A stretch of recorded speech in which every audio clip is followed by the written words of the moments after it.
Welcome to another tale of the rupture. Join us as we step into a world 300 years into the future. 300 years after a period of global conflict that ended with two different catastrophes. First, a strange event that shattered continents, boiled oceans, and tore open the sky itself. An event that spread thousands of distortional anomaly fields across Eastern Europe. An event simply known as the rupture. In their fear, the world leaders, believing that they were witnessing the deployment of a new weapon of mass destruction, unleashed their nuclear arsenal against one another. What the nuclear fire did not destroy, the rupture corrupted in its influence. Those that survived did so by fleeing into underground caves, bunkers, and were those who were spared both the nuclear fire and the rupture's influence. The denizens of the city of Krakow, for instance. With the discovery of the distortional anomaly fields in the Eastern Europe came the discovery of strange, powerful objects, known simply as artifacts. The artifacts possessed both the power to bend time and shift gravity. Some were just basic trinkets, prized by many as weapons of the powerful and treasures for the desperate. With the rise of the artifact trade came the rise of powerful factions, such as the Coalition of Free Traders. The other, a theocratical organization that rose from the ashes of the old world papacy, the Vatican. Also came the rise of desperate men, raiders, the rise of hostile mutants. What will you do to survive in this brutal and unforgiving, yet strange and wondrous new world? Let us find out as we tell another tale of the rupture. Last that we left off, the party had set out to an abandoned hospital northeast of the city of Krakow, Poland, to help Tharian clear his grove of a malignant corruption that has been spreading. Upon arriving, the party discovered what looked like pulsating purple fleshy growth growing outside of the hospital. Upon entering, the party encountered a series of corrupted humanoids that attempted to kill them. The party fought back valiantly and managed to defeat most of them, but just as the fighting was coming to a close, Migo destroyed a section of the central hallway, causing the building to partially collapse on him. Realizing that the situation grew desperate, Sin unleashed her second stage mutation to try and defeat the rest of the humanoids directly in front of Migo, a member of the Holy Order of Saint Ignatius, a sect of the Vatican that is dedicated to purging the Vatican's enemies with extreme prejudice. We now continue where we left off, but we'll start with Willow. Willow, you just witnessed your adoptive sister Sin and your new bodyguard question mark to collapse under a pile of rubble. What do you do? Upon hearing that the rocks have started to fall or the building has collapsed, she is instantly running to the sound and she is calling for Sin. Sin? Sin, are you okay? From the other side, you're just gonna hear, "Yeah, we're fine. Migo's a little hurt though."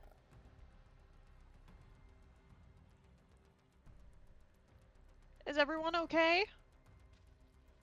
Other than the fact Migo's stuck underneath a bunch of concrete, but I'm pretty sure we can dig him out no problem. Migo, you are buried partially under the rubble. Because of your thick armor, you will not have trouble breathing, as your armor will protect you chest from being able to respirate. But you are stuck. Sin, in your second form, you will be able to get out of the rubble much easier than Migo. Migo, you just witnessed the horrible and grotesque mutation that Sin had just underwent. You still see it. It causes you to be disgusted. This is everything that the Vatican had taught you from day one that was evil. Corruption from the serpent's gate made manifest. What do you do, Migo? Well, Migo's first goal is to get out from under the rubble. I'm going to make this difficult. You are strong, but you're buried under a lot of rubble. I will call this a difficulty of 18. You will get a +4 modifier because you are strong. Roll those dice. I can't get out. You are stuck. Sin, you see as Migo is struggling to try to get out from under the rubble. What do you do? She's going to address Migo and go, "Seeing as that you're stuck, and you know what I am now, what about I help you out, and we stay neutral and complete what we have been tasked with? Is that agreed upon?" I will not bargain with a mutant. And yet here I am, still offering assistance. Ask for your assistance in the first place. Willow, you hear all this. Migo? Yes, my saint? Have I told you the story of how Sin and I met? No offense, my saint, but now is not necessarily the time for origin stories. May also help you get through the rocks if you're not thinking of how heavy they may be. She is actively digging towards them. Okay. I will give you a chance to make some headway with this, Willow. Roll me a 1d20 -2 because you are not physically strong at all. Difficulty of 15. Oh, oof. 0. Devil's bargain. Devil's bargain. You will succeed in making headway to reach them about a quarter of the way there, but the pile of rubble will press harder on Migo, and Migo will suffer a minor injury in compression sickness. It is what happens whenever your body is starting to get crushed. Second option, you make progress getting towards him, but the building around you will continue to destabilize, and I will make a roll to see if there is another section of the building that collapses. Choose to fail, you make no progress. Make your choice. Let's go with 1. I'm sure it's fine. Okay. The contract is sealed. Devil's bargain has been negotiated. Migo, you feel the saint attempting to claw her way towards you. Something feels off, however. You feel your armor is pressing against your chest harder. The rubble is about to suffocate you and force your chest to where it is not able to respirate efficiently. You have a minor injury. Next injury you take will become serious, and if you sustain a stacked injury past that, your character will die. Meanwhile, we cut over to the others. Niklas is helping clear the remaining corrupted humanoids in the east wing. Vaclav is barricading the front entrance of the hospital. There is a horde of corrupted humanoids outside, and the warlock is clearing out the west wing.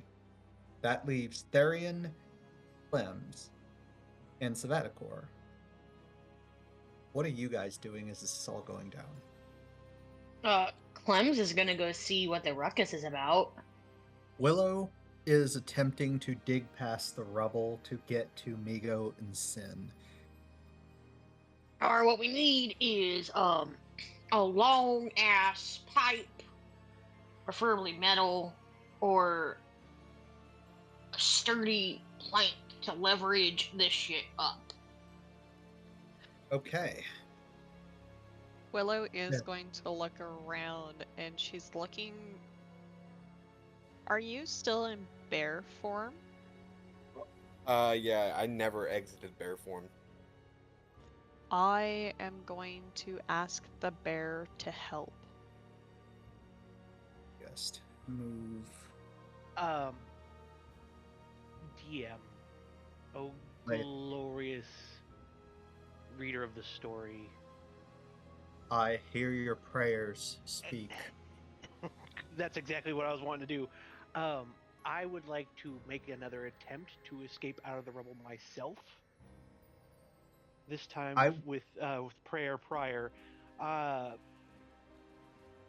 Migo is going to say, "O flame above, make iron of my flesh, make thunder of my will. Let my steps shake the unworthy, and my arm never falter." As I'm going to try to summon the strength to bust out of the rubble on my own. Does I will Clems give hear you- this? I'm sorry. Yes, everyone who is near the rubble will hear this. How about you just put all that big ass body to use as we're levering shit up? What was my bonus? I will give you a +6 to this, but I will keep the difficulty of an 18. If you fail this, I want to warn you, compression sickness endures and becomes serious. Are you still sure you want to do this? 25. Get fucked. Describe to me how he basically does bursts out of this rubble pile as you guys are trying to dig towards him. So, just as at first, like, the rock wasn't moving. Like, I was pinned, and just a little glimmer of a previous timeline, hint hint, wink wink, nudge nudge, comes through as I recite that prayer to myself, and just suddenly I managed to swing my arms up with such force that the largest rock kind of flips up, stands on its end for a second, and then flops to the other side as I clamber up out of the rubble. That was beautiful and terrifying. Everyone else witnesses as the rocks as you were attempting to dig out suddenly burst out, and Migo, the tower, comes out of the rubble. We cut over to Syvatagor. As this is all going down, Syvatagor, you are going to hear a voice inside of your head. No one else will be able to hear this. You have finally come. Good. He who is one with the earth, you shall help bring to fruition eternal darkness. For where I see your mind, I see the thirst of knowledge. Come to the West Wing. I shall show you what you have been seeking. What do you do, Syvatagor? I'm gonna look around to see if anybody else is like paying attention. I'm gonna say no. All right, I'm just gonna go there, West Wing.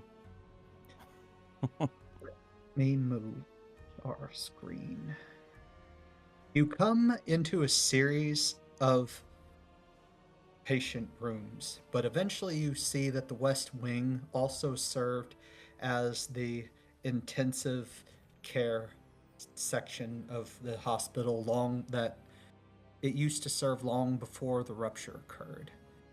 Your voice lures you into a single room where the fleshy outgrowth is more pronounced. It is extremely dark in this room. But eventually you see what looks like an old kerosene lamp that lights up in the middle of the room, and you see a figure in the back who is shrouded in robes that are dirty, messy. As he turns around, you will see this. You have come. His face looks as though it is half decayed and partially rotted. His eyes glow with a bluish glow similar to that of the warlock, and his hands seem almost skeletal as he beckons you forward. We have been waiting for you. Tell me, do you think about the blessings of our patron? I fail to see what patron you're talking about. Few in these parts of the wasteland do. She rests where no light can reach, where the curse of radiance is absent, and where the bounties of the sun are absent. For within the deepest of night exists gifts beyond human imagination. For we walk amongst the shadows, we reap blessings of the eternal night. Thus, it exists here. I know why you have come. You have come because you are assisting that fool Tharian. The rupture brings about many gifts to this world, for human life has not evolved as it should. The rupture opened the door to many opportunities. As such, they rest here. We started our operations here in the hopes that we could bring you to this place, for you have a problem. The Pilgrims. What do you say, Syvatagor? You are correct about my traveling companion. He does not seem to think that This is a blessing. Indeed. I offer you, as a token of goodwill, the blessings of the Herald of the Eternal Night. He motions into a section of the room where you find a large specimen jar of what looks like a strange amalgamation of amethyst crystals and a beating heart. From this jar, you see the purple black miasma pumping from it. And you realize that this is the core of the corruption in this building. Behold, the heart of darkness. With this, you can spread the gifts, the herald of the eternal night, across the wastelands. Pilgrims are human, zealous, cruel, and blind, but efficient in the execution of their orders. They are human, however, and as all humans require sustenance, they cannot sustain their operations in this area so long as they can scavenge the wilderness around them. Plant this heart near their encampment, and all shall embrace the will of the Herald of the Eternal Night. Pilgrims will be forced to flee, and we will be able to continue our good work. What say you? What problems do the pilgrims pose as to one such as yourself? Roll me, Syvatagor, a 1d20, and I'll give you a +4 to this because you have an idea of what this thing is. And if you roll high enough, I will give you something else. Okay. 18. Syvatagor, your bones start to go cold as you realize the implications of this thing. If you plant this heart of darkness, as he calls it, outside of the hospital, it will spread rapidly. But it won't just affect the pilgrims. It will inevitably change the entire ecosystem of the Coalition's region. It will not just be the pilgrims that are affected. It will affect the homesteads. It will affect all wholesome life. It will inevitably destroy the Tharian's Grove permanently. But it will stop the pilgrims from their incursion further into the wastelands. The Herald of the Shadow Walkers opens hands out to you. What is your decision? This is very fascinating item that you are offering me. I will take it, but I will also think about what I am going to do in the future. And Syvatagor, he'll kind of like extend his hands. He's like, "Will you give it to me?" The Herald of the Shadow Walkers will raise. Honestly, it's not like you have a choice here. Regardless of what you do to me, I have already fulfilled my mission. I believe that you will aid us no matter what it is you do, for my life is but a tool for our matron.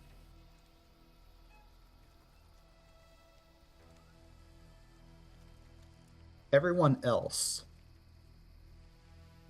you all notice that Syvatagor is missing, and you do not know where he went.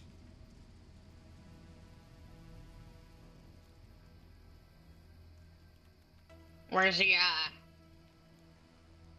fella with the gas mask?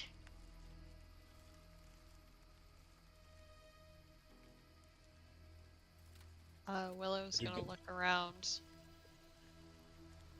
Is dog able to track him?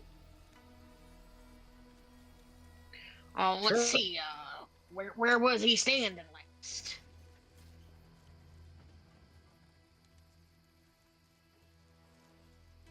Should be over here. She's gonna like point to like where the footprints would have been. He's All gonna right. shuffle on over and point at him. Sniff him up, dog. Sniff him up. I need a roll, Everyone, Jason. and I will give you, Clems, because you and Dog are working together, a +6 to this. I will give all of you a chance to figure out where Syvatagor is. I won't make it difficult. I will call it a 12. 14. Okay. No idea. Following the dog. I'm at a 6. When in doubt, okay. follow dog. What about you, Sam? I do have an animal's nose because I'm still in my bear form. 15.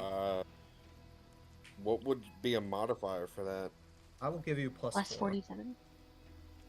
No, Okay. 47s. 20. Dirty 20. Look at that dirty, filthy Okay. 20. So, I'm going to work it like this. The first one to notice would definitely be Leo, and you will be able to arrive first onto the scene. Everyone else will follow. You, Tharian, you now know where this corruption is coming from. I will go ahead and move everyone's tokens, but I'm going to give Tharian your first interactions with this. Let me move your token. Move. Sin, you're still in your second stage? Yeah, she isn't leaving that yet. Very well. All right. I want to express to you, if this Vecna-looking motherfucker is still on the other side of the table, it's going to be a problem. We will get to your interaction here in a minute. I want to give Tharian, because Tharian rolled a nat 20, so he will get his interaction first. Tharian rolled a roll- dirty 20. What do you mean a nat 20? Or Look 20. at that. That is a used up 20. A 20 nonetheless. Tharian, you go into the west wing, where this seems to be where the corruption is strongest. In this room, you will see a single man, fairly tall, about 6'2", wearing dirty robes, his face half decayed, and his eyes glow with a darkly blue glow.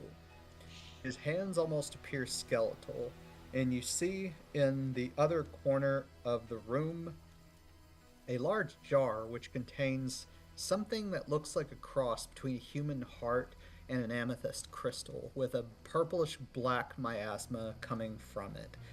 You have found where the corruption is worst. This is the source of the corruption.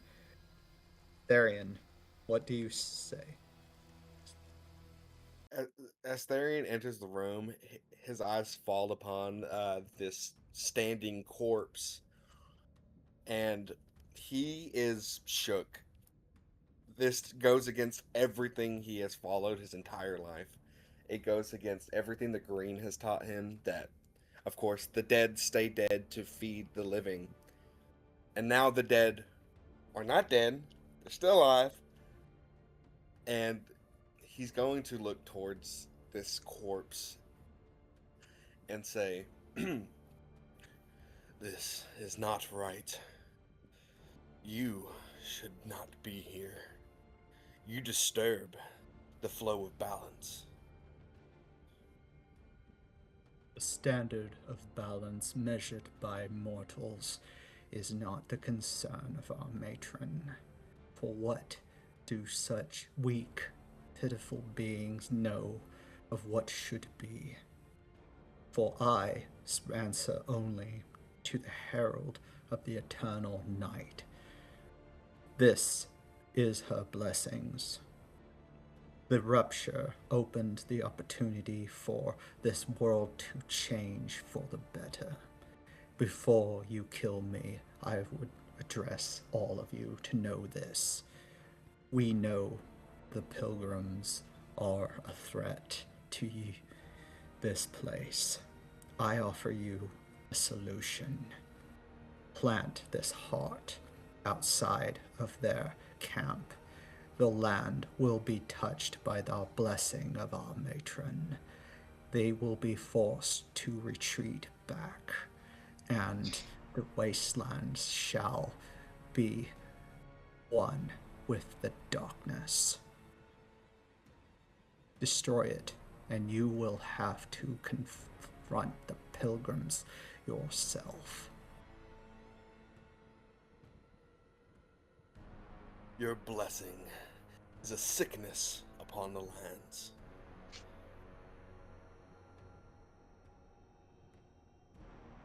Syvatagor, do you take the Heart of Darkness? Yeah, probably while they're talking, I will make the move towards it and, I guess, procure it? Take it? I have made a note. Migo, if Sin's stage 2 mutation and Tharian's bear form disgusted you, this man, this herald of the Shadow Walkers, absolutely is revolting. It stenches not only with corruption, but maliciousness. A man who would willingly sacrifice the natural for the unnatural for the sake of temporary gain just sends waves of revulsion in a way that twists your stomach. He looks to you, the herald of the Shadow Walkers. You, who are blinded by meaningless faith. I know you would have me destroyed. Yep, and I'm going to swing at him. Does anybody try to stop Migo? No, Clem's is actually Nope. gonna fire on him. You think Before you think that anyone is going to step in front of an 8-foot giant? No.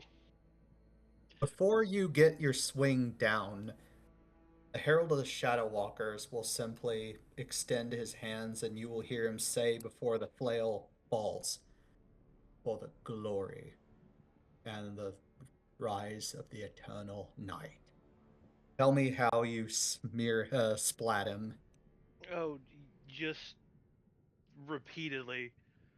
What the first one kind of just accordions him, and the next several just ensure that that's not coming back. Big green Willow from is Dark going Ages. to turn around. What'd you say, Demon? Go on. Willow is going to turn around. She does not want to see blood. Everyone here will witness the gruesome sight of the Herald of the Shadow Walkers become basically a bloody smear along the ground. The corrupted humanoids outside will cease their assault. They will dissipate, and you are no longer under threat. But the corruption is still here. Syvatagor, I need you to roll me a 1d20 straight. That's a 10? Your 10. mutations begin to react strangely as you hold this the heart of darkness, you feel spasms across your body. Everyone that is around Syvatagor will notice that he is starting to leak spores from his torso. You will that they say when you're exposed to a nerve gas agent, your muscles contract and you lose bowel functions. It's very similar to that, except you're losing control of your spores from inside of your body. Your spores are beginning to change into a purplish hue. How do you react, Syvatagor? This is very concerning. And he's basically just gonna kind of like look at his hands and his body and then up at everybody else.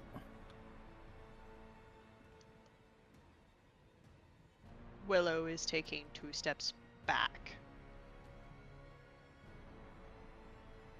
You, Syvatagor, will begin to fade out and you will collapse and go unconscious.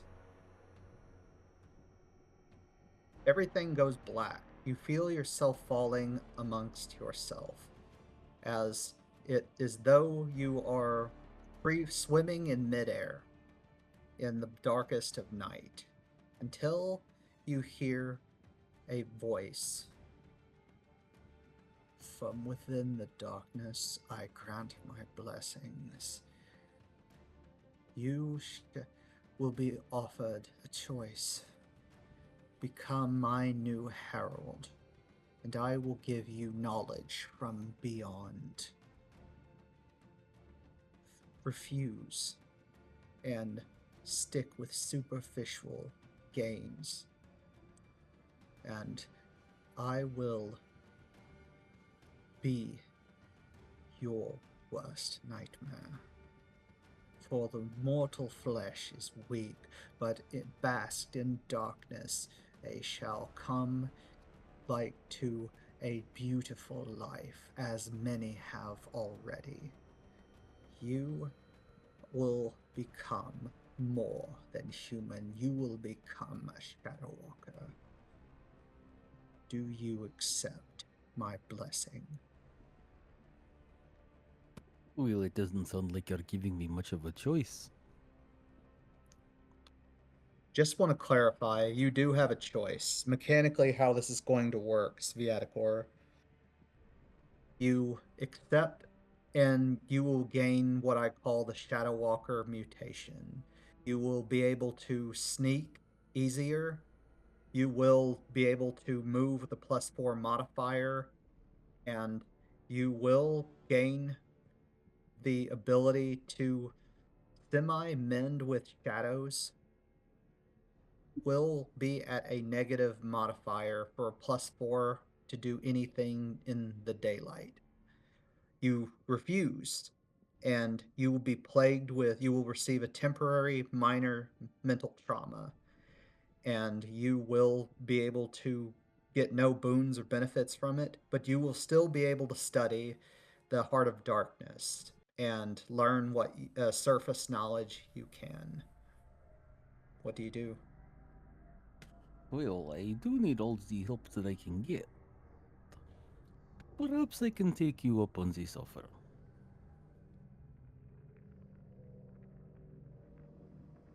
May the eternal night embrace you.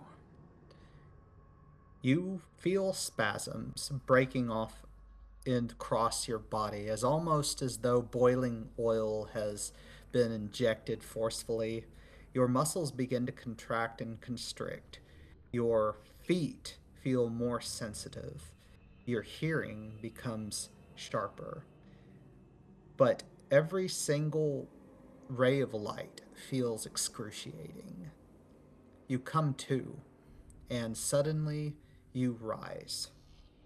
Congratulations, Syvatagor. You have become a Shadow Walker. Mutant. You will still retain your spore abilities from the mute mushrooms, but you will gain a new mutation. This does, however, mean that you will be at a significant disadvantage in the daylight or in highly lit areas. Just like Riddick. I did not, I will neither confirm nor deny the inspiration. Everyone else will witness this. What do you guys do? What do the rest of you do?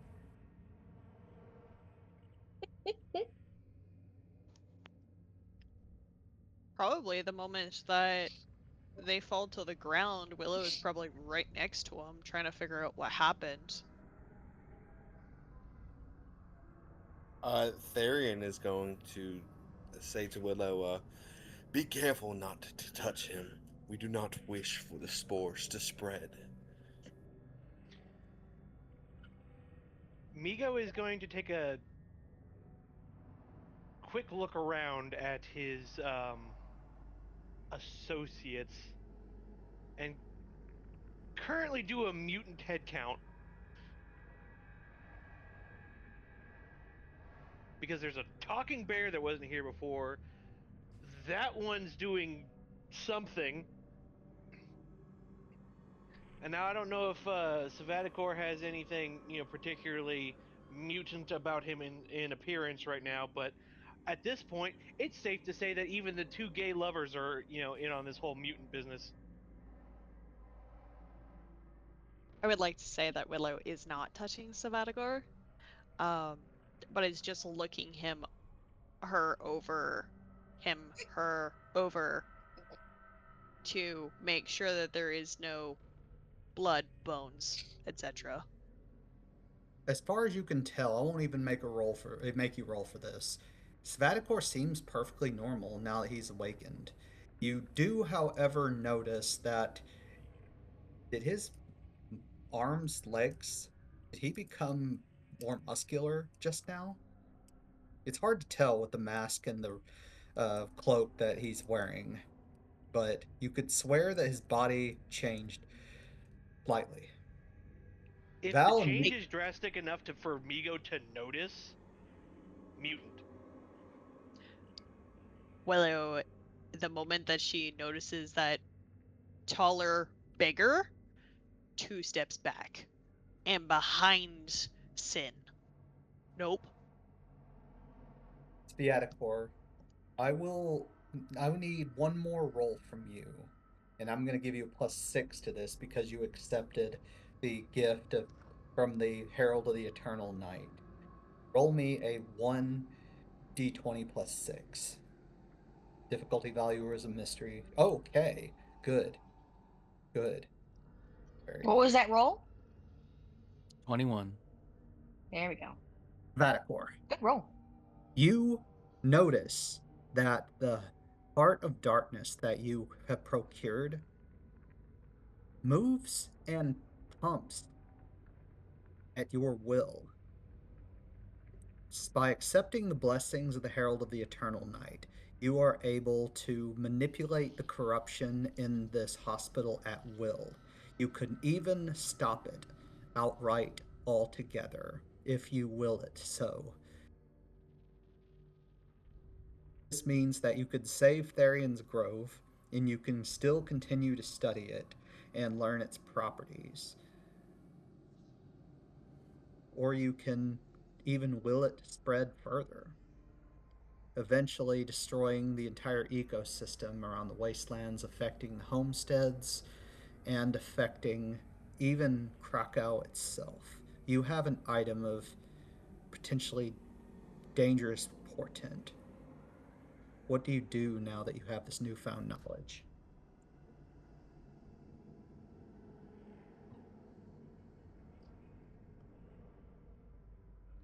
I'm the only one that's privy to this knowledge, right? Correct. Unless you tell the others. Um. Hmm. You have a big decision to make.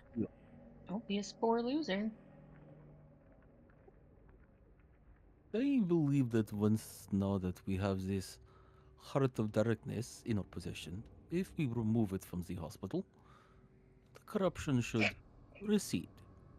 But What's actually going to happen is not going to will the corruption to go. He's going to keep it around with the intent of studying it because it's so developed, so naturally developed. He wants to know more about this before just throwing it away. The warlock will approach. He's wise and very experienced in the ways of the wastelands, and even with your mask, you're a former member of a specific organization that I shan't name. You have the opportunity to just learn something that his scientific authority would love to know. I have a feeling that you want to stay here alone and continue your research. Correct? This entire area presents a rather unique situation that I would very much like to study. Tharian, your grove is safe. I think I will stay behind. The warlock. Cleanse is gonna go ahead. I'm sorry. No, go ahead. Cleanse is gonna shuffle up to Syvatagor and offer a hand for a handshake. Yeah, Syvatagor, he'll take Clem's hand, and he'll shake It was it was nice. It was nice having you in the group for that little while. You seemed like a real fun guy. it. Your skills in wordplay are beyond. Oh gosh, what's it? Beyond compare. Tharian is going to look at Syvatagor and kind of shake his head a little bit and say, "My friend, I do not know what curse you have afflicted yourself with. Perhaps it is not a curse. Perhaps the green has plans for you. I wish you well in your endeavor. You are treading on ground that I cannot walk."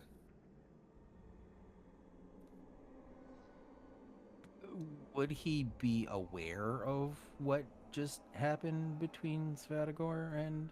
No, all that Tharian knows is that you've changed. He doesn't know if it's a good change or a bad one. You've just changed.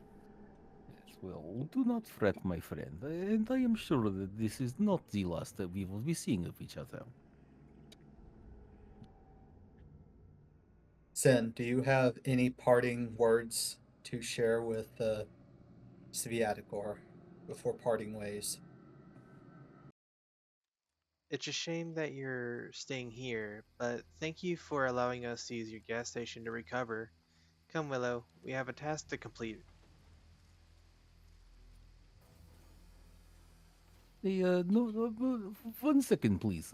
Willow, you have such a curious mind. I implore you that maybe you take care of the mushrooms in for my impending return.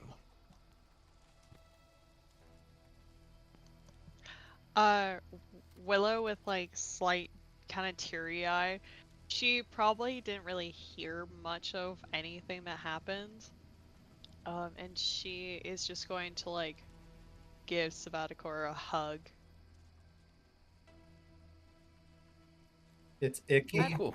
and dirty, but still warm, and it smells slightly of organic spores. But the gesture is noted. All he's gonna get is just like a whole whiff of lavender. I don't know what changed, but I hope everything is okay. Will you visit at least? She's like whispering this into his ear pretty much. I would like to note that she's like 5 foot nothing. So if he grew, she is probably like head to chest, maybe. So you can get to his nipple.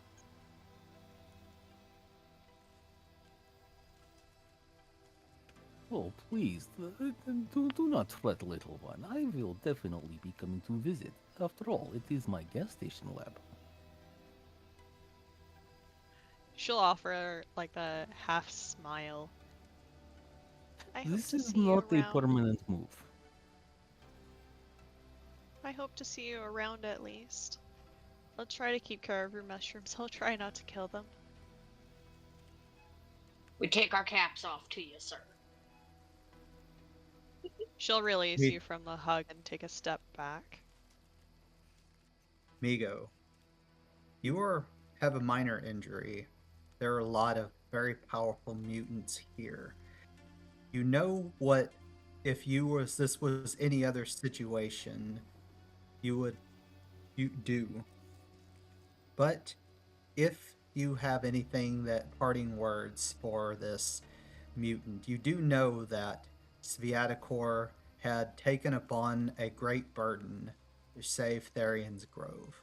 What he did was a sacrifice to complete the mission to protect the natural balance.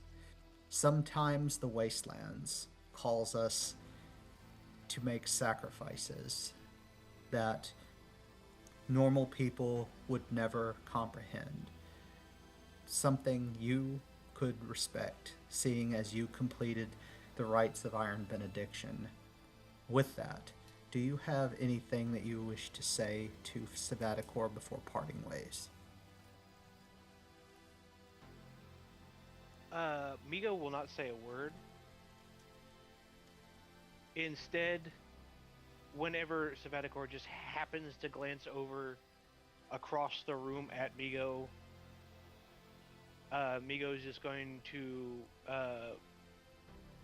place a fist across his chest for a moment, and then turn back to any other pressing issues at hand.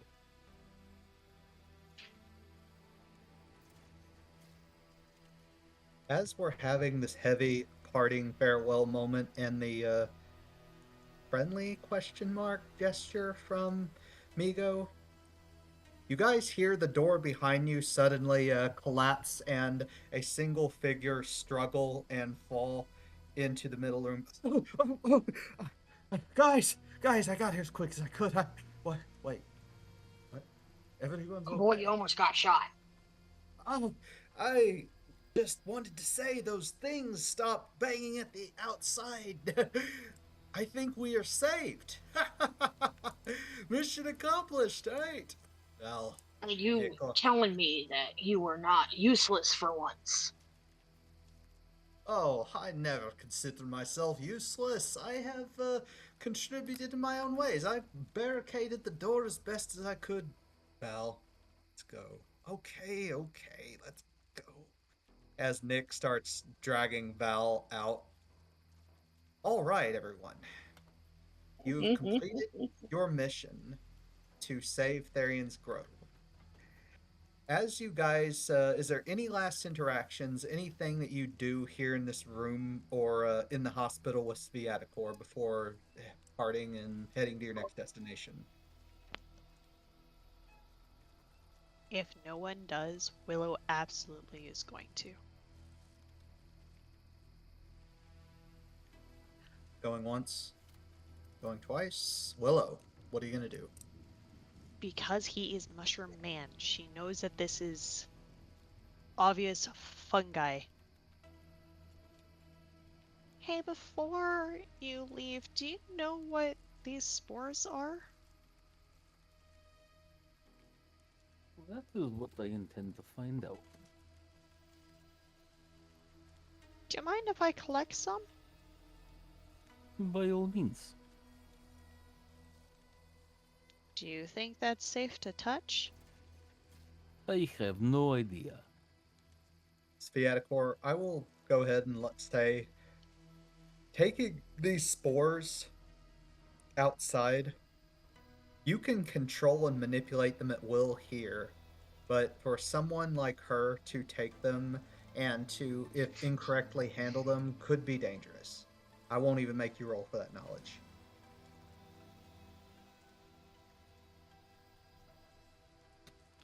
You're talking about the corruption spores? Yes, the corruption spores that Willow is talking about. I would be very careful if I were to remove them from here, though. For someone like yourself, they can be tricky to handle, I would get. I understand. I shall, I guess, be very careful with them. She's just going to grab one of the jars that I guess she would have, and then with her hunting knife, gathering knife, whatever you want to call it, she's just going to, as carefully as she can, kind of scoop a little dibble of goo into the jar. 1d20 plus your agreed upon gatherer's modifier. If you roll base difficulty is a 10. If you roll a 13 to 14, I will give you an extra bonus. If you roll 15 to 17, I give you an additional bonus. If you roll an 18 or higher, I give you an even better bonus. Roll those bones. Okay, so for multiple different reasons, I'm gonna ask, because this technically is a herbal reason why she's gathering, do I use my herbal and then my survival as well? I will allow you to stack for a total modifier of 4. That's as generous as I will be. Okay.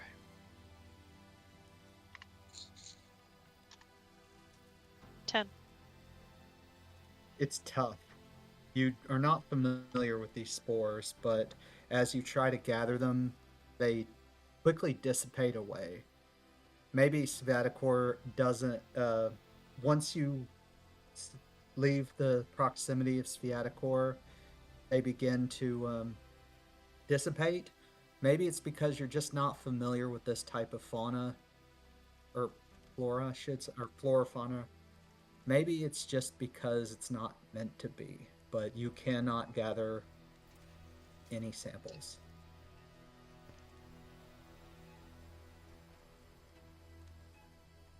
Darn. You know what? I think we're gonna leave them in this place. You know, they're kind of cute all over the walls and that they glow, I guess. I'm sure at some point I'll come back. As you guys leave, Syvatagor, you are now alone.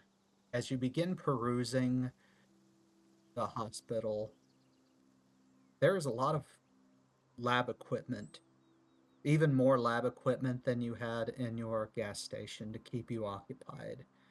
Several of the alchemist tools and are here in the labs. There is a lot of work to do, and knowledge does not acquire itself.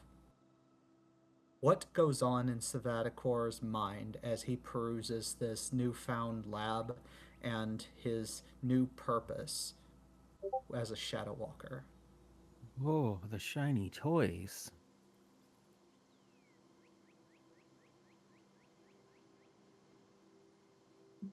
Yeah, he's just looking forward to using this lab, which I guess far outdoes what he has at home at his gas station. Oh, absolutely. Yeah, it's just wonderment, excitement, ready to study, make discoveries. And with that, the scene will fade as Syvatagor loses himself into his new purpose. Was this a victory for saving Tharian's Grove? Was this a new path, opportunity for Syvatagor? Or was this even a victory in the name of the Herald of the Eternal Night? Who knows? What we do know is that the threat to Tharian's Grove is now eliminated. Let us take a 15-minute break.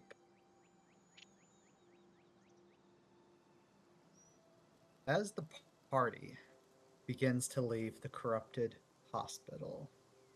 You will make your way west. All of you except for Tharian.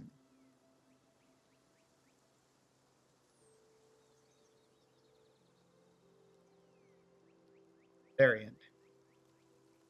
It is about a 4-hour journey to reach your grove. What is going on in Tharian's mind as he continues towards his grove? In Tharian's mind, he's going to be kind of replaying the events that have just transpired. Uh, his dear friend Syvatagor has changed, and he's kind of battling with that. Uh, he doesn't necessarily know if the change is good or bad. It's attributed to something that he thought was bad, but now he's starting to maybe reconsider. Maybe this is the path the green has set for him, and maybe for in the future it's what's going to happen to him, and he doesn't really know how to contemplate that. It kind of goes against everything he was taught, the dead stay dead to feed the living. That is the circle of life. Eventually, after about 4 hours of journeying on the road, you will arrive through the heavy forested area. Few people know of this place. The homesteaders stay away from it out of respect for the wildlife here, as this is a very untamed and unforgiving section. To those who wander in here without permission, usually it does not end well for them. Tharian, describe your grove to the party. The grove is hidden among the trees. You kind of can't really see it until you're upon it, and it's like a wildlife sanctuary. Nothing's really gated. Animals roam about freely. There's even a handful of mutated ones. Not heavily mutated to the point where they're just savage creatures. There's bountiful harvests everywhere as Tharian kind of helps take care of everything. That is his goal with his grove, is to ensure that life continues here even without the help of, people from the city or anything like that. Uh the animals kind of all work together to keep that balance of life intact. Obviously there are going to be the predators there that will hunt, but they're not going to over hunt. They know the limits that Tharian has set for this sanctuary, as we're going to call it. And Tharian's, I wouldn't necessarily call it a home because he travels so much. But pretty much where he would lie his head when he's within the sanctuary will be this enormous redwood tree, and he'd live within the inside of it. It's been hollowed out just enough to make somewhat of a humble abode for him. And of course, the animals are always welcome in and out. It's to somebody that is not familiar with the wildlife and doesn't spend time like Tharian does with that wildlife, it's very chaotic. Animals come and go pretty much everywhere as they please. There's even plenty of like rodents that come in his own home and have made their own nest. And Tharian is also going to come out of his bear form, and he's going to stand in his human form and kind of just walk around amongst the animals and make sure everything is okay now. The animals are not as restless as they were before when the corruption was starting to creep its way to the grove. Life resumes normally in the grove for the time being. As you are wandering about the grove, you will hear telepathic voice in your head. It is the caller. Tharian, it has been some time. I trust that you were able to stop the source of corruption that threatened your grove. We did succeed in preventing the corruption of my grove, but something has happened. My old friend Syvatagor has changed. We encountered the infection that you spoke of, and I cannot tell whether it has gifted him or cursed him. I'm hoping perhaps you can shed some light.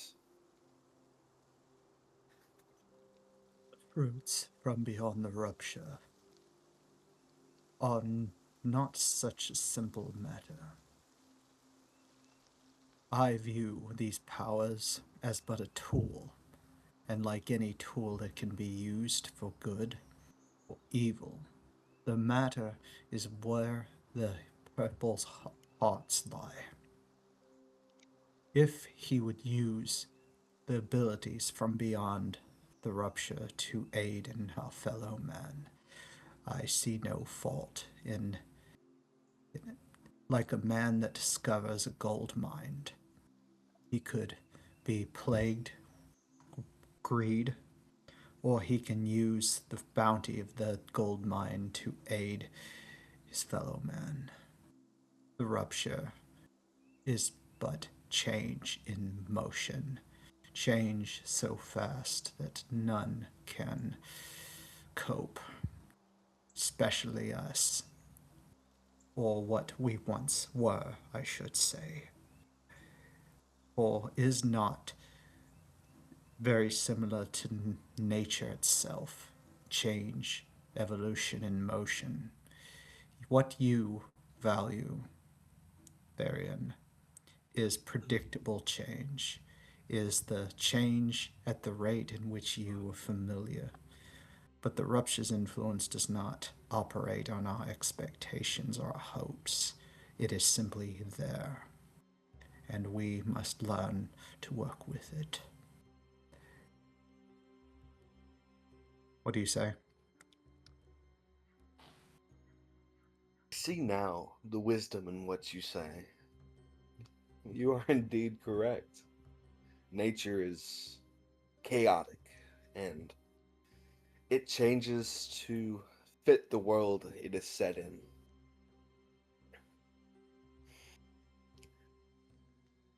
Always. Go ahead. I do have some fondness of predictable change. Animals take thousands, if not millions, of years to evolve, and the rupture brings forth a sudden evolution.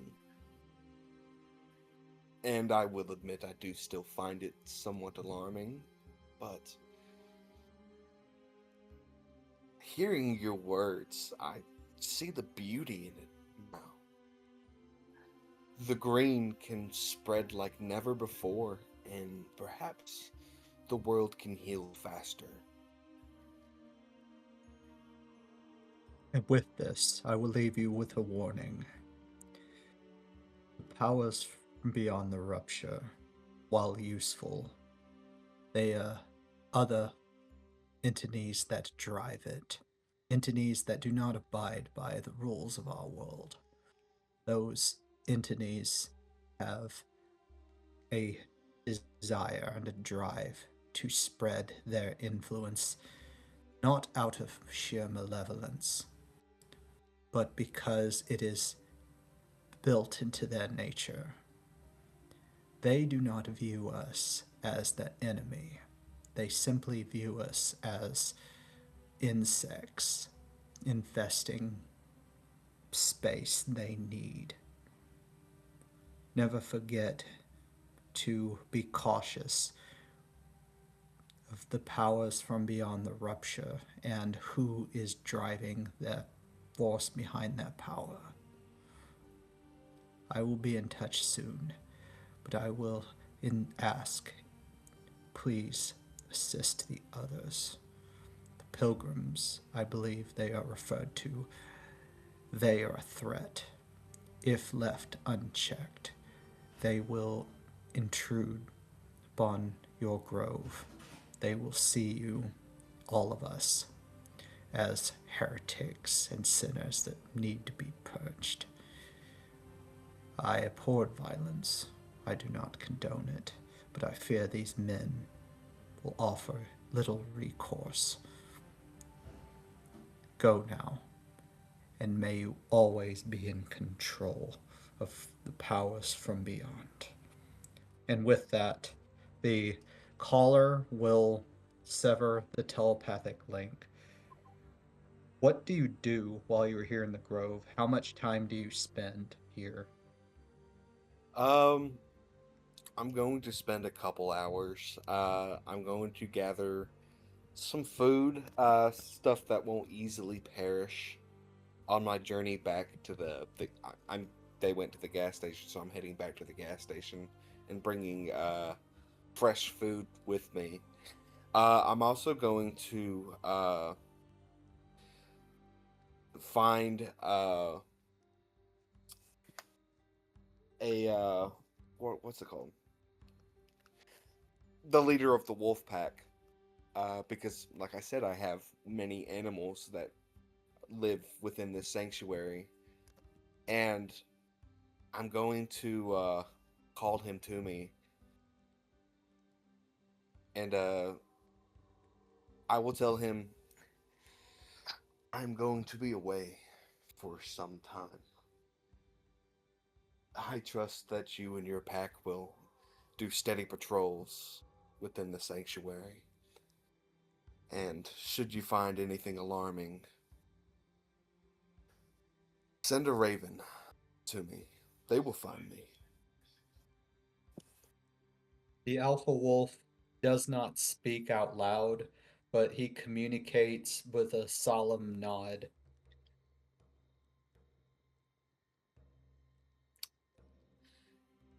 All right. The grove will be tended to by the animals, and I will need you to make me a gatherer's roll. This is not a success or failure roll. This is a ratio of success. So the higher you roll, the more you will be able to harvest. Go ahead and give me a 1d20 plus your agreed upon gatherer's mod. Let me pull up my character sheet to find that gatherer's mod. I believe it was a plus. It is, looking at it right now, it's a +4. I thought so. Just wanted to verify. Thank you. That is a 7. Roll me now just a single 1d12. 12, 1d12. 9. You gather 9 days worth of rations. Okay, I will put that in the notebook. And now we cut back over to the others in the group. Let me move tokens. Is there any interactions that the party make while they are on the road within the next 4 hours heading back to the gas station?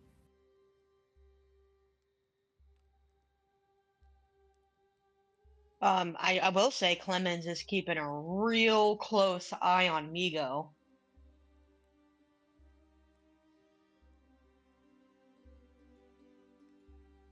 Willow, any interactions while you are on the road heading back to the gas station? Probably okay. not. She's just walking along with everyone. There's an awkward sign. Are you still in your stage 2 form, Sin, or do you revert back to your basic form? What's the weather looking like? Weather is clear. She will be reverting back to her normal form. All right. While you guys, Migo, any interactions with the group? No. There is an awkward silence in this group, and I absolutely love it, and it seems totally appropriate.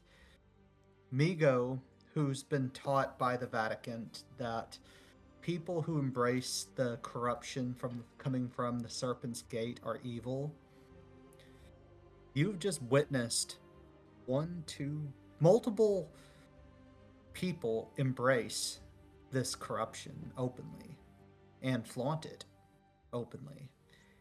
It seems to be true, at least some of what they say about this place. The coalition territory embrace the corruption. Sinners. I need Clem to make me a 1d20 plus with your agreed upon perception modifiers while you are on the road. Okay. 6. You are not paying full attention as you're keeping an eye on Migo, Willow, and as the awkward silence is going on, you will eventually be stopped by the warlock and the other. The warlock will hold up a hand with a fist motion in order you to stop. We have guests coming up the road. Clem's gonna turn and look. You can't really make it out clearly, but as 5 minutes pass, you will eventually see a huge group approaching.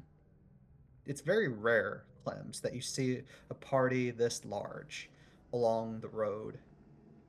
I will move you guys to new map. You see a party of at least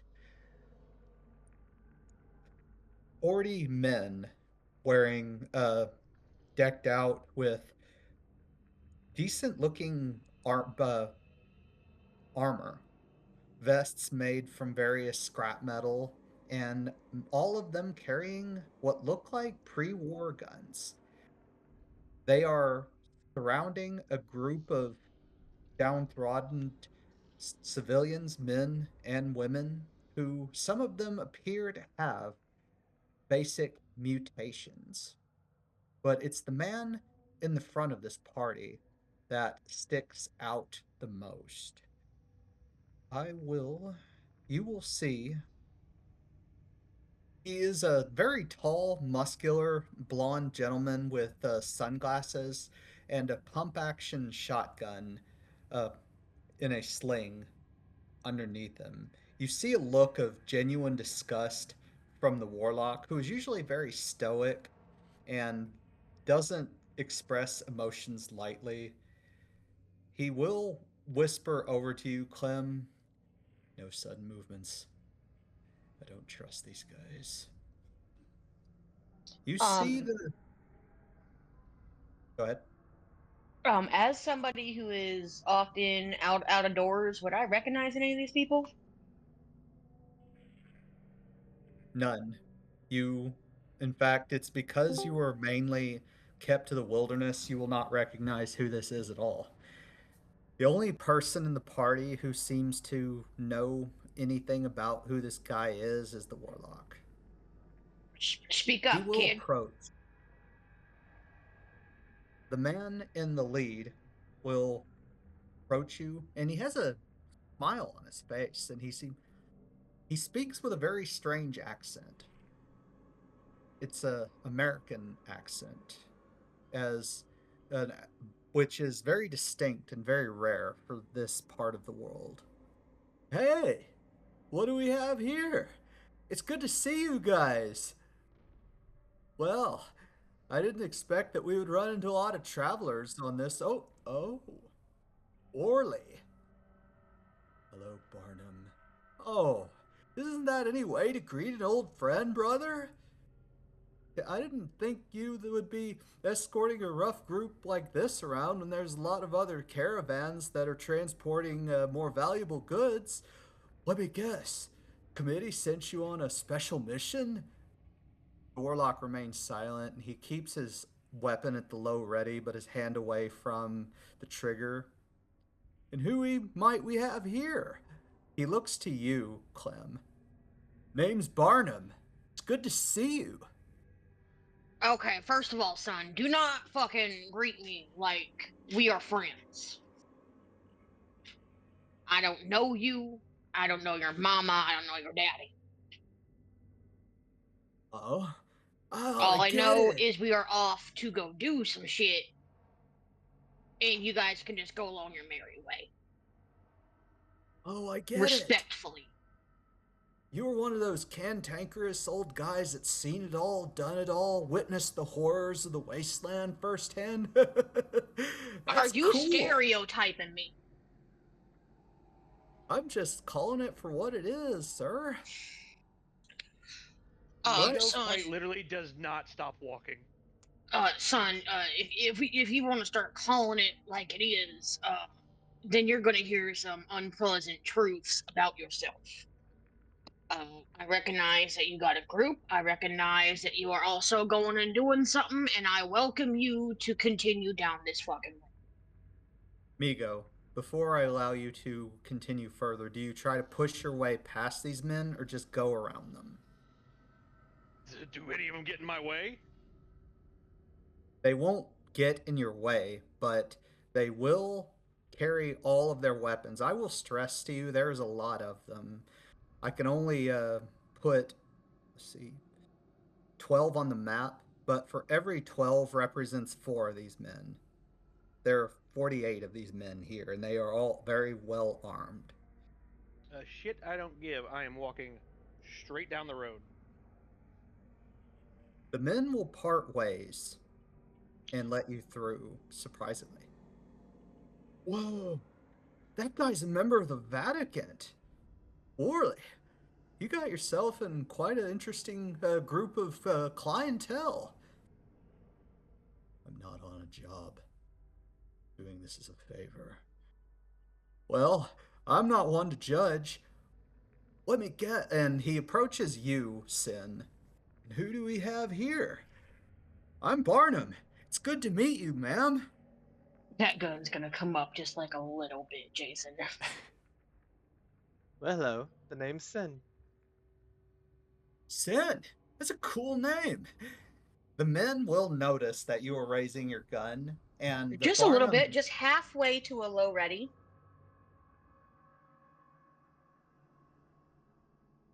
You know, judging from where you guys are headed, I think we might have a common enemy. The Pilgrims. Am I right? Well, you're definitely not wrong. I'm judging that you don't know how to shut the fuck up and mind your own business. Migo, you hear this conversation. Do you still continue walking or do you pause? Migo is going to pause for a brief moment, and I mean a half second, like, stop. And then is going to be not worth my time, and I'm going to continue. I'm assuming Willow is behind Sin.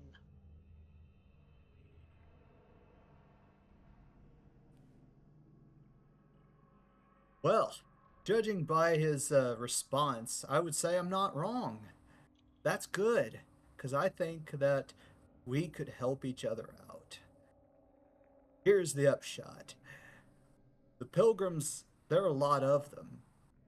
Me and my people have been doing their own little recon, and it turns out that they have a main camp just east of the settlement of Ostrava in Vatican territory. Apparently, the fathers that control that place have losing their grip. And that's bad for all of us because the Pilgrims are setting up shop. There are 20,000 roughly in that camp. What do you guys think you're going to do fighting that many by yourselves? Fair I point do there. not. I do not see how we handle things being any part of your business. Well, let me tell you. I've got a small, my boys rounded up a few undesirables in the city. You see, when dealing with guys that rely on guns, they need to spend ammunition. They may be organized and well equipped, but what happens when they run out of ammo? Simple. Makes them vulnerable. Here's what I propose. You let us come with you. Let me set up shop wherever it is you guys plan to set up shop. And we're going to help you guys out. You see, I need all you guys, except for Migo, because he's continuing to walk, to roll me a 1d20 with your perception mods. And Willow, I'll give you a +4 to this one because this is something you 14? will notice. 14. Okay, got you. 14. 14. How is Sin. Dog reacting to the vibes of this bro? He does not like him. In fact, he's growling. Sin gone 8. Something's off about these men. It's very rare that a large group of well-armed men like this, they're not as well-armed as the Coalition elite guards at Wall Castle or the perimeter guards, but they're pretty well-armed for just an ordinary raider party. What does give you goosebumps? You look at the group in the middle and you realize these are not soldiers. They are actually men and women, young and old, that have been rounded up from the slums. Many of them have minor and some have serious mutations. Some of them are even coughing and that they're sick. Barnham What are will you doing with all them little folk? Oh, well, I'm glad you asked. You see, like I was saying, when they run out of ammunition, they have to reload and they're vulnerable. They're pretty easy to pick off. All you just need to do is give them something to shoot at besides us. So Willow's eyes are going to narrow. You, in all of your big man glory, decided that you were going to round up the small folk of Krakow to use them as bait for the Pilgrims. Why not? Am I I'm old, so I just want to make sure that I'm understanding this cockamamie plan of yours. Barnham will simply respond, I don't suppose you have a better one. My plan is going to be for you to not use them as bait and hopefully fuck off. Because I guarantee you know, yeah, just fucking this asshole just cackling like he's the funniest motherfucker on this planet. Look, do you see how old I am? The other men start laughing too as they find this amusing. I don't think you're in any position to stop us one way or another. Look, I'm trying to be friendly here, sir. Son, Hear me. I don't like the implied threat behind your statement. Because I am well aware that I do not have enough ammo for all your men. However, I have plenty enough to put you down like a sick dog. We do Roll not 'em. need to go down violence. She's gonna like pop her head around Sin. We don't need to go down the way of violence. Violence solves nothing. Barnham will look around Sin and look at your direction. Well, hello there, young lady. It's good to see you. I almost didn't notice you there for a minute until you spoke up. What's Get your your name? sister. My name is none of your concern. But those people are sick. They're coughing. Well, I guess you could say that we're about to do them a favor and relieve them of their suffering. In fact, it To won't be relieve them of suffering for much suffering longer. means that they would actually have to be useful, would you not believe so? If they are coughing, they are unable to run and be a distraction, wouldn't you think? Roll me a 1. I like where you're going with this, and I like it so much that I'm going to give you a +6 to this roll. The difficulty is a mystery. 1d20 +6.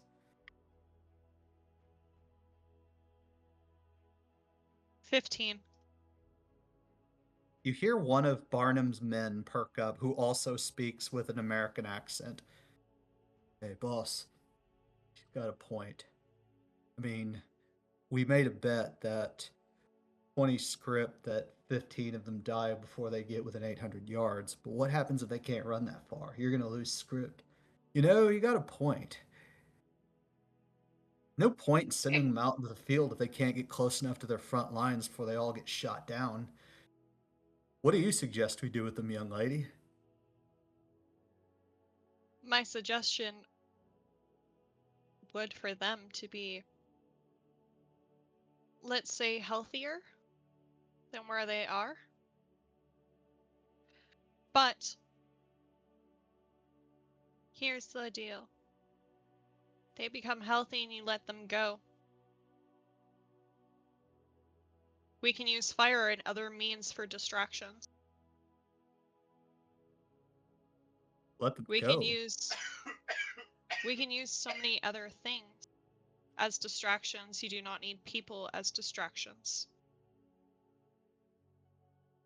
Especially sick people that are coughing all over your healthy men. Especially since you do not know what they are carrying.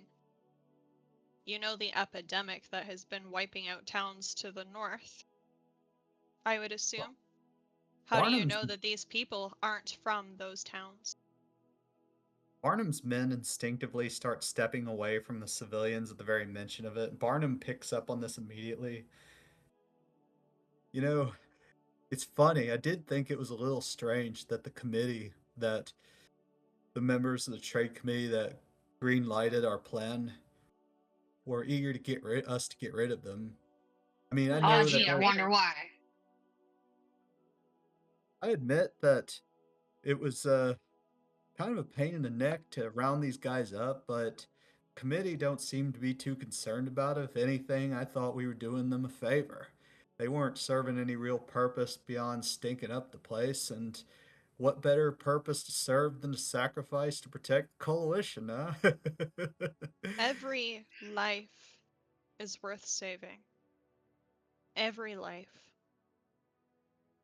Well, that Yours, doesn't. mine do not differ. They do not differ. A life is granted to us. And she is talking loud enough for hopefully Migo to hear, who is leaving the saint. Migo, Terrible bodyguard. you hear that? What do you do? Terrible bodyguard, just saying. If I could help for a moment, Jason, are any of the dudes still looking at Willow? Their more main focus right now is making sure that none of these sick people try to escape, but they are keeping their distance. They're not really worried about Willow. Are any of them looking at Willow, though? I'll make a roll for that just to see. Quick question, Mr. Yes. DM. Yes.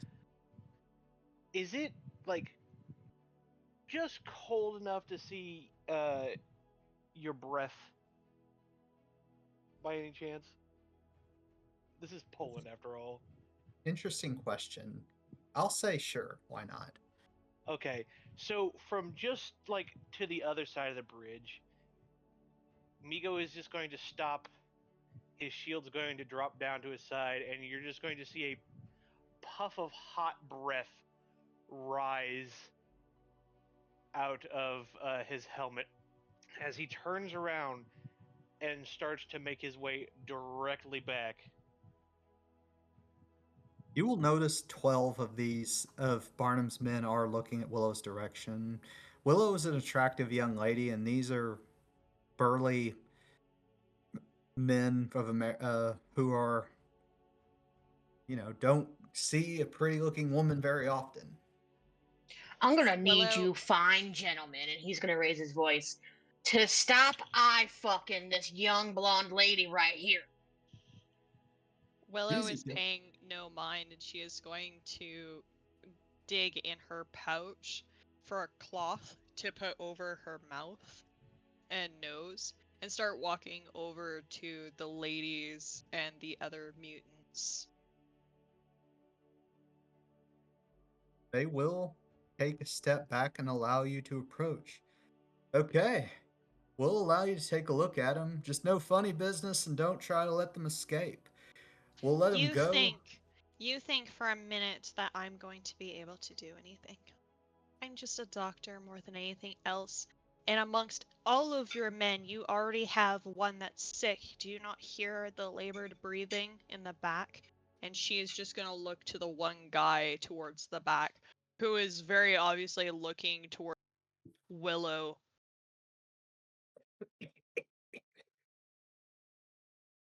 It looks Well, like your men are also sick, and you don't even know as a leader. What a failure of a leader. easy does it now. That's not a very nice thing to say to somebody you just met. I tell you what, And kill the you doctor, and now you don't have any form of a healer. Wouldn't you agree? you drive a hard bargain, young lady. I tell you what, you treat those people, we let them go. Not that I think that that's any better of a plan. I mean, where are they going to go? They're not going to be allowed back in the city again, and they're out here in the wilderness. What are they going to do with themselves? Young man, did you forget that those pilgrims also have knives on their guns? And knives don't run out of ammo? Well, they have to get close enough to us. My men got guns. Once the Pilgrims' first couple firing lines run out of ammunition after they take the bait, we move forward behind whatever cover we have, and we shoot back at them before they do a bayonet charge. Do You you see, have thousands of rounds? well, not that many, but I it's reckon you only got a couple hundred between all of you, huh? actually you're a pretty smart guy for an old man, yeah, or should I say, comes old age comes with wisdom.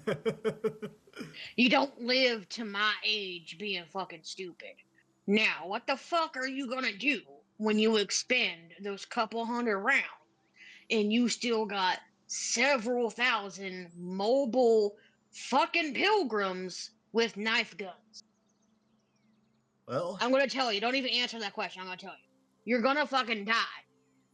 And you're gonna die screaming for your mama and smelling the shit you put in your own pants.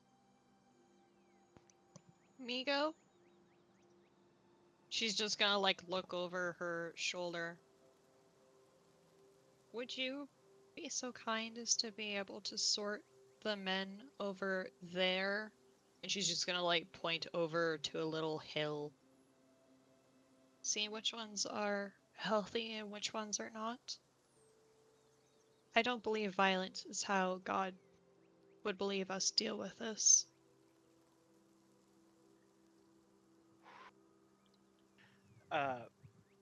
Migo is going to reluctantly come and just scoop up anybody who he deems as sick, or whoever we're particularly talking about. Doesn't matter if it's the armed dudes or the mutants in the middle. He's just grabbing whoever he thinks is who he's supposed to be grabbing. You guys are a funny bunch. You teamed up with the Vatican too to deal with the Pilgrims? I thought that all the Bible thumpers were all on the same side. But Ooh. You would Migo is would going be- to stop what he's doing, and he is going to about face and march straight up to the leader. Willow Clem's is just gonna going step back. Willow is going to put a hand onto Migo's chest. you notice that his men instinctively raise their guns to the low ready, all 48 of them. I would like Migo, you gentlemen to consider the thickness of the plate of his armor before you start expending rounds. tell your men to put down the weapons. He will not harm you. This is not God's path for anyone here.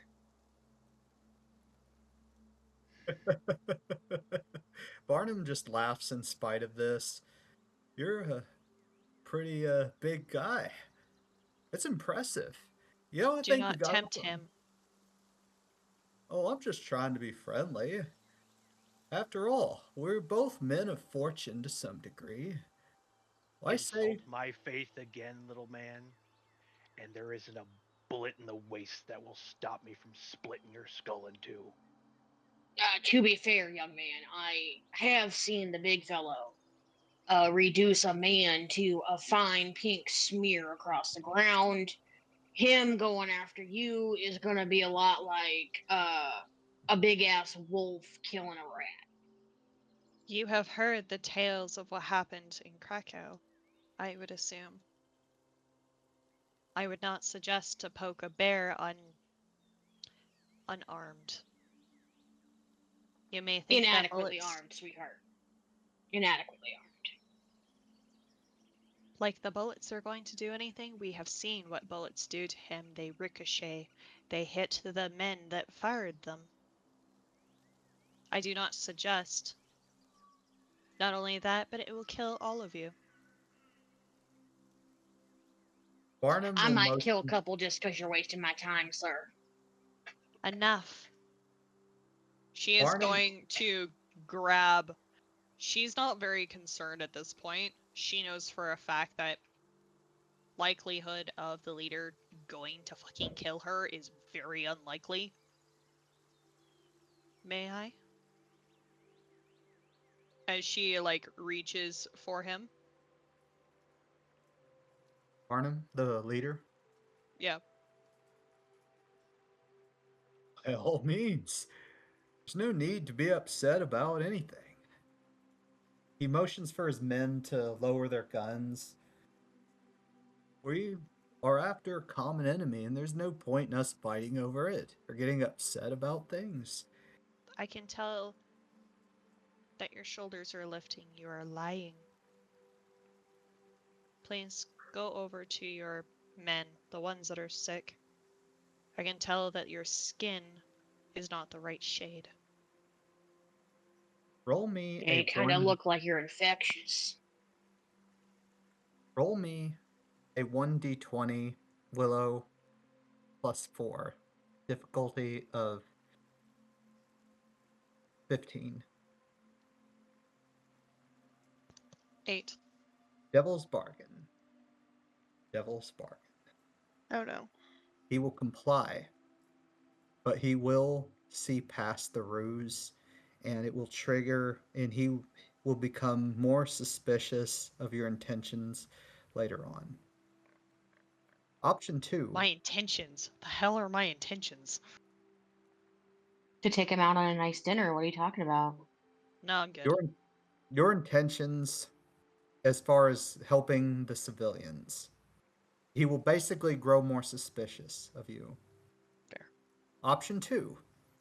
He will comply, and him and his men will no longer be of genuine threat for now. But it will trigger a mystery event that will become clear next session. Choose to fail, Barnum does not comply, and tensions will escalate. Make your choice. 2. I'm sure it's Contract fine. is sealed. Devil's bargain is negotiated.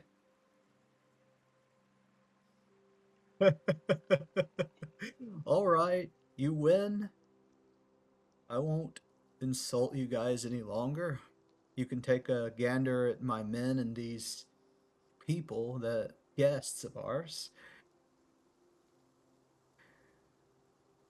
Now, we let us bivouac with you guys, seeing as we're going in the same direction. No. Let's see what your ailments do first. Some of your ailments may or may not allow some of your men to be able to come. As you are treating these men, it's going to take a lot of time. There is a lot of them. There's hundreds of civilians, and there's 48 of Barnham's men. While you are This will doing take a while. this, we will cut over to Clem, Sin. The warlock will pull you guys over to the side, along with Niklas and Vaclav, away from earshot of Barnham and the civilians and his men. Who is that big motherfucker who the best part of him ran down his mammy's leg? Vaclav is like, oh, geez, that's intense. I didn't see those guys think there are that many with guns. I haven't seen that many out in the wastelands in a long time. I don't like them. Niklas will say, I don't like that. Something about that guy is off. The warlock will perk up. That man is Barnham, leader of a mercenary company based up out of the ruins of Warsaw to the north. I've dealt with him in the past before. His ancestors once came to Eastern Europe during the Great War. They were contracted to fix all of the things the Eastern Axis powers destroyed in the war effort. When the rupture occurred, they were trapped here, and they set up their own little settlement around outside Warsaw. They're very good at building and fixing things, but they're also very tough in a fight. Too good in a fight. Well, maybe not as good as me, but I wouldn't underestimate him. The one thing that man has over me, I'm no stranger to violence, no stranger to cruelty when it's necessary. That man, let's just say he takes a certain twisted pleasure in it.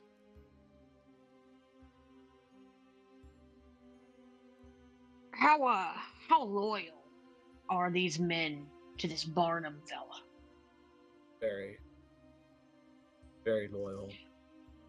I wouldn't even try to cause disruption in their ranks. They all come from the same group far to the north of Warsaw. They're all of American ancestry, and they're a very tight-knit group. Barnham, So me taking him off the census is not gonna cause a shift of power and dissolving of the ranks from the chaos. if you kill Barnham, if you can kill him, one of those other thugs is just going to step up, someone potentially worse, but it would be a stretch. Barnham is a twisted individual. I wouldn't trust him, but he could prove to be useful to us if you are going to deal with the Pilgrims. He knows, he's got a fair enough knowledge about tactics and warfare, and his men are not afraid to get their hands dirty. Yeah, but what happens after? What happens afterwards is he'll probably either leave and go back to up north, or he'll return to the city and find out whatever dirty work the members of the trade committee are willing to have him do. There's reasons. There's some jobs that certain members of the committee have need of getting done that even I won't touch, and there's not a lot that I'm not willing to do. What if we What if we turn those fellas into their own form of bait? How do you propose that?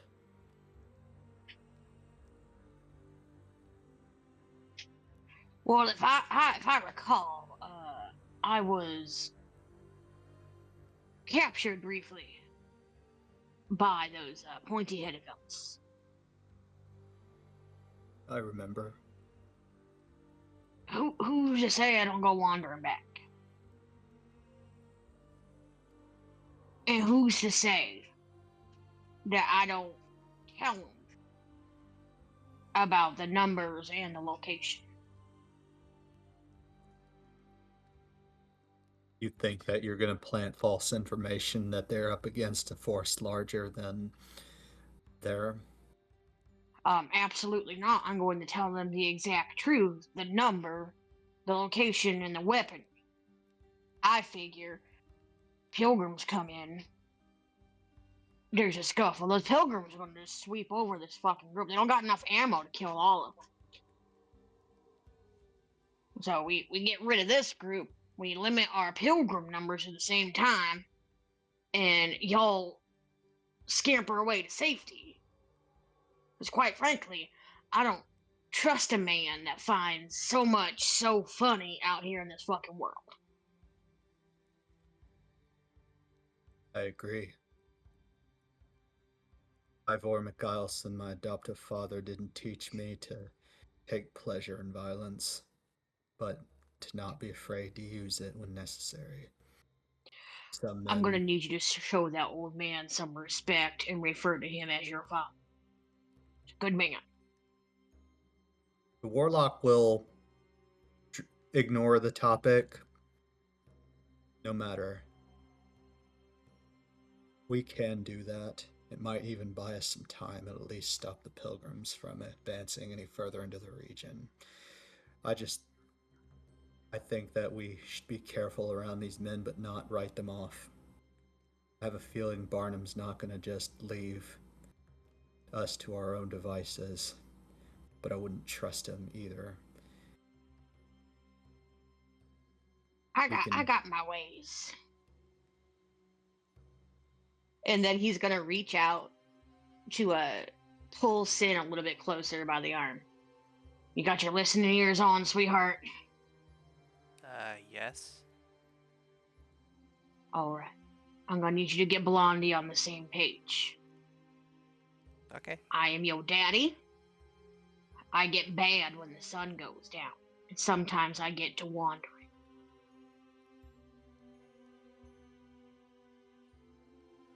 As you guys are having this... Oh, go ahead. Continue. You put a note in my vest in case somebody finds me, so they know who to take me back to. You understand? So you're my crazy old father? Yes, ma'am. Okay. We cut back to you, Willow. As you're treating these men, I want you to roll me a 1d20 with your hearing perception modifiers that we agreed upon. Does it count under survival or no? I have no hearing modifications. No. It'll be a straight 1d20. Same with you, Migo. A straight 1d20. I'll let you roll for this too, because you were with them. 8. No, wait. Migo, you want to try your luck?